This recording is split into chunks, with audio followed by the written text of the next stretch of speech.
What's going on? It's your boy Introvert. You already know what it is. Rich Dreamz. Um, if y'all was on my live just now, you know what I'm saying, y'all might have just seen something that just happened. And pretty like crazy how that shit just happened, you know what I'm saying? But anyway, it happened. You just gotta go look at my live. I don't know if that joint like saves or I really don't know how it goes. You know what I'm saying? If the live saves for like 24 hours or a couple hours or for a day or a week. I mean, I really don't know how this shit works for real, for real. Like, I'm just getting in tune with all this shit. But anyway, if you saw it, if you didn't see it, you know what I'm saying? Pretty much what happened was me and Honcho, which is a upcoming rapper. You know what I'm saying? We was in here recording or whatever. I made the beat.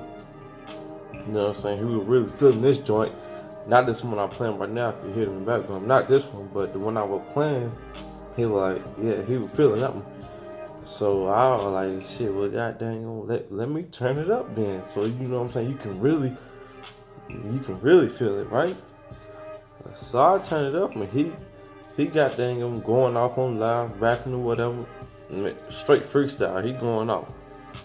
He going off. He going crazy. You know what I'm saying? Then I get a knock at the door. Bam, bam, bam, bam. So you know what I'm saying? His old lady answered the door and she say, "Who is it?" And it say Greensboro Police, and I'm sitting in my chair right here. You know what I'm saying? My producer chair. You know what I'm saying? I'm sitting right here, and I hear from my Greensboro Police. So I'm like, damn, shit.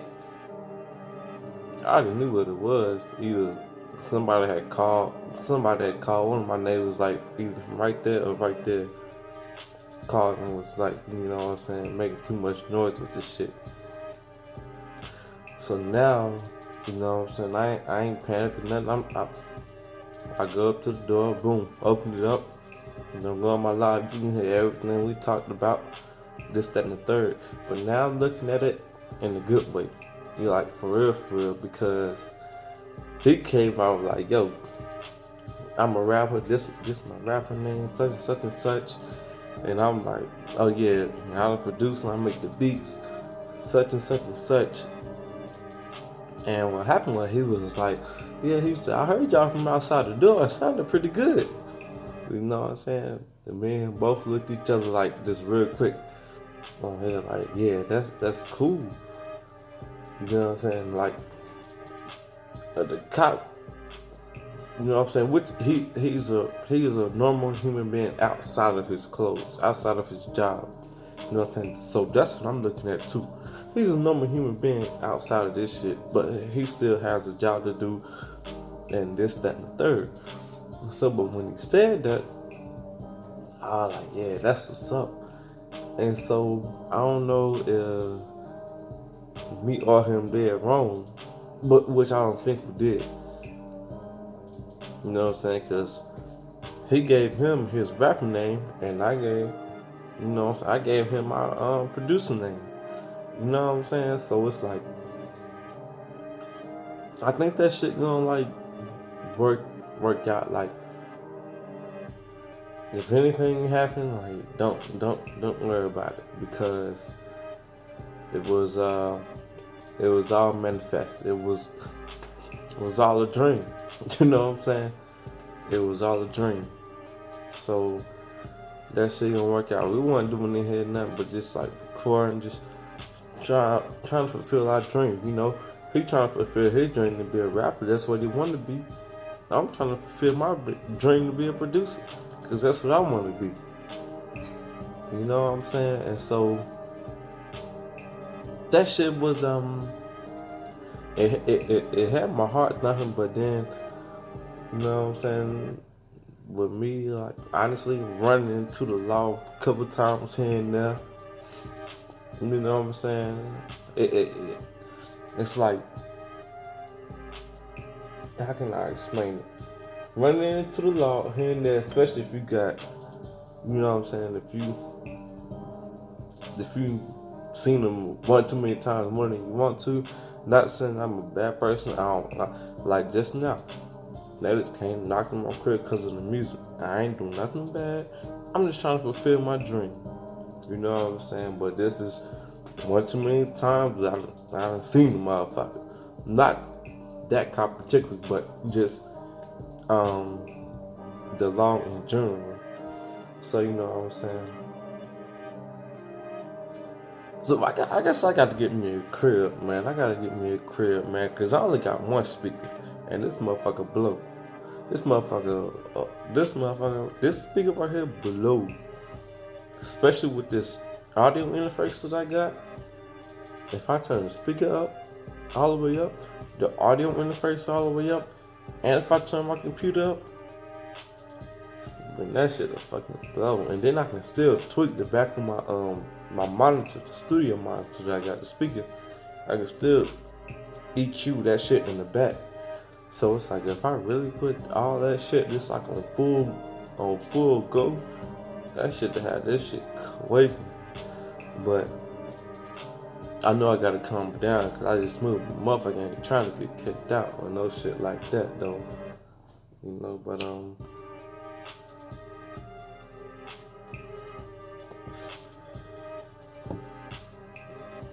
I feel like I'm gonna make some shit happen though. I'm about to make some shit happen.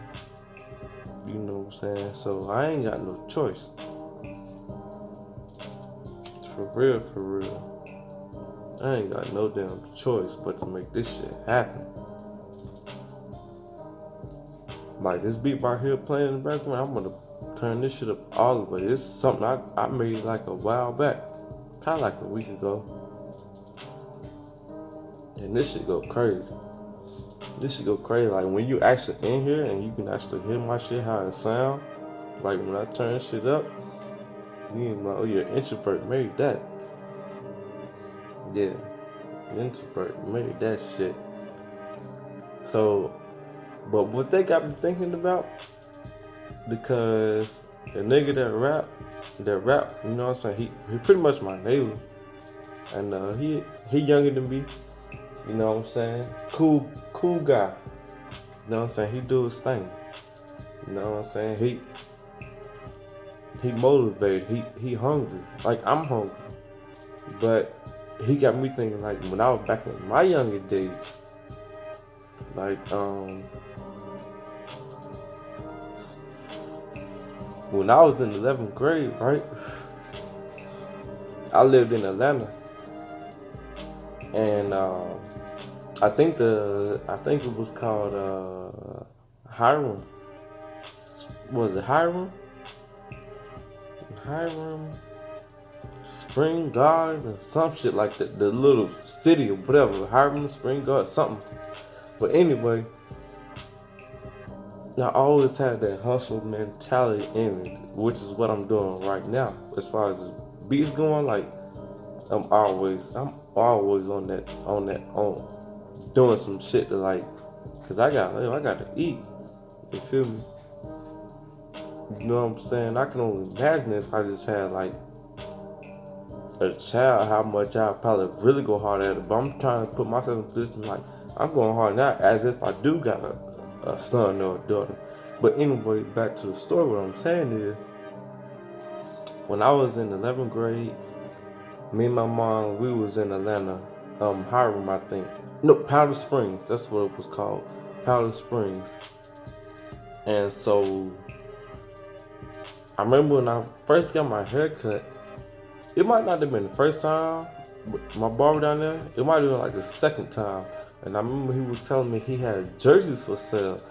So I was like, okay, I got you. So of course me, you know what I'm saying? Like I'm in that hustle mentality, whatever. I'm doing chores around the house, getting my money up. So the next day I go get my hair cut, or the next time I go get my hair cut, like I think my mom's had left. Like so I was doing this shit on a regular. You know what I'm saying? And Boom, charged him for the haircut. And then he hooked me up with like 2, 3 jerseys. Like authentic shit, Mitchell and Ness type shit. I might pay him like $80, $100. Well, after like I think like my first jersey was like he sold it to me for maybe I probably no I can't really remember, but it might have been like some shit around like $60. And I worked my chores up, got that 60. I turned around in school, so they doing for like I knew I priced it at 100, right? So after a while, boom, I started doing that shit. I started getting my money up. Boom. After a while, every time I get my haircut, all right, he hitting me off with 3 jerseys for this price. Boom. I go to school, flip them, go back, get another three for this price. Go back to school, flip it. So I was doing that joint for a minute, for real. And what really crushed me, cause I always had 2 book bags, and everybody knew me around that school, and that everybody knew me around there. I came and made my presence known real quick. You know what I'm saying? I was known as like the Jersey man. Like I sold authentic jerseys, football or basketball. You know what I'm saying? Throwbacks or current shit, whichever one it was. You know what I'm saying? But what happened was I had like 6 jerseys in my book bag that day. My you know what I'm saying? My book bag I carried my jerseys in. And what happened was I left them in my drama class. By the time I got, when the bell ring, go to the next class. By the time I get to the next class, settle down, I'm like, oh shit, I forgot my damn book bag in my drama classroom. And the drama classroom was pretty much a big auditorium. You know what I'm saying? It was a big ass auditorium. So I go there. I don't even know if I just excuse myself or if I ask the teacher if I can go, or if I just walked up and left. I don't know what it was, but I knew I was going back there, and I went exactly where I was sitting, or in that area, and the junk was gone. I was like, right, that was my money maker. Like, you know what I'm saying? A lot of cats were selling weed, doing this, that, and third. But I was selling jerseys, like some real shit. Like, motherfuckers always coming up, like, yeah, what you gonna have next week? What you gonna have this week? I don't know. Well, I'm gonna get back to you. I'll let you know. You know what I'm saying? Because I was always like that. How motherfuckers push weed, I was pushing jerseys. You know what I'm saying? If you get that aspect, like, you know what I'm saying? Well, yeah, I got this coming. You know what I'm saying? It's gonna be in the way. You want this? All right, give me 120. Or have 120. I had to you by like this such and such day. You know what I'm saying? Or look at my book bag, see what you like, see what you don't like. Whatever you like, $60. You know what I'm saying? So it was like, and my barber was the one hooking me up with this shit. And I was like, damn. I wish I never would have lost that book bag, cause I know I at least had about like $300 worth of jerseys, or at least for the price I was selling them for. I really probably could have, one jersey probably could have sold for like $300. You know what I'm saying? But I'm just like, shit, I was getting my money regardless. You know what I'm saying? When I was paying him, and then what I was, you know what I'm saying? I did double, whatever it was, I did double the price. You know what I'm saying? I knew each jersey had, I'm like, okay, I know what I paid for this one, so let me charge, you know what I'm saying? If I pay 80 for one, 160 for it. If I pay 20 for it, 40. If I pay 60, 120. But that was all authentic though. You know what I'm saying? This is depending on the name of the jersey and the team, because that's how dude hit me up. You know what I'm saying? But it was all good. Everybody was eating. So I've been had that hustle mentality in me. You know what I'm saying? So now that's what I'm doing with this music. You know what I'm saying? Like, for real. It's only a matter of time to the shit until this shit really go. And it's crazy because I just had a dream like the other day. I met Wiz Khalifa and I was at my old spot. It was him and somebody else. I met them somewhere. We were like somewhere out in Greensboro, right? And the dream was like, I was like, well, shit, y'all just come to my crib, man. I'm like, y'all just come to my crib, man. I make beats, man. I ain't trying to do shit else, man. And he was like, that's what it's all about. We just trying to make music. You know what I'm saying? So we get to the crib, and what happened? It was like the crib, it was my old spot. And the crib was like, when we walk in there, I started like, it was weird. Like, it was like, all of a sudden, like, the crib was like, got disorganized or some shit. You know what I'm saying? But eventually I got shit like working. It was like computer was on the fucking ceiling. You know how dreams be? Shit be weird. So it was like the computer, like the dream made me work. Computer was on the ceiling, cords was in the fucking sink, like doing all kind of weird shit. Finally got the shit right, and it was like finally when I got it right, the dream just stopped. You know what I'm saying? So it's I'm like all this stuff be hindsight 2020. My dreams be real. Like so I know what that dream meant. Like when I read between the lines of what that really meant, it meant a lot. But it ain't for me to figure out, cause I already know. That's for y'all to figure out.